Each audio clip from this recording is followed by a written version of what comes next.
Recently, news has surfaced that DJI may be about to launch a brand new panoramic drone, the DJI Avata 360, and its highlights are quite impressive. In terms of specs, the Avata 360 is rumored to support 8060 FPS panoramic video, delivering top-notch image quality and an immersive experience. Combined with the O4 Plus transmission system, it promises stable footage and low latency, giving pilots a smoother and more reliable flying experience. At the same time, it comes with omnidirectional obstacle avoidance and propeller guards, so even beginners don't need to worry too much about flight safety.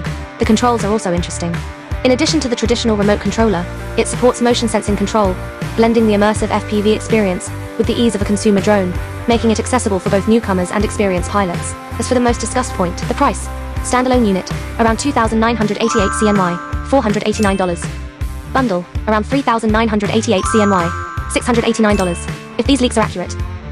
This pricing would effectively lower the barrier for 8K panoramic FPV drones, not only attracting FPV enthusiasts, but also potentially opening the door for more casual creators. In short, if the DJI Avata 360 becomes a reality, it could be more than just a new drone. It might reshape the landscape of the panoramic FPV market. With these specs and this price, would it catch your interest?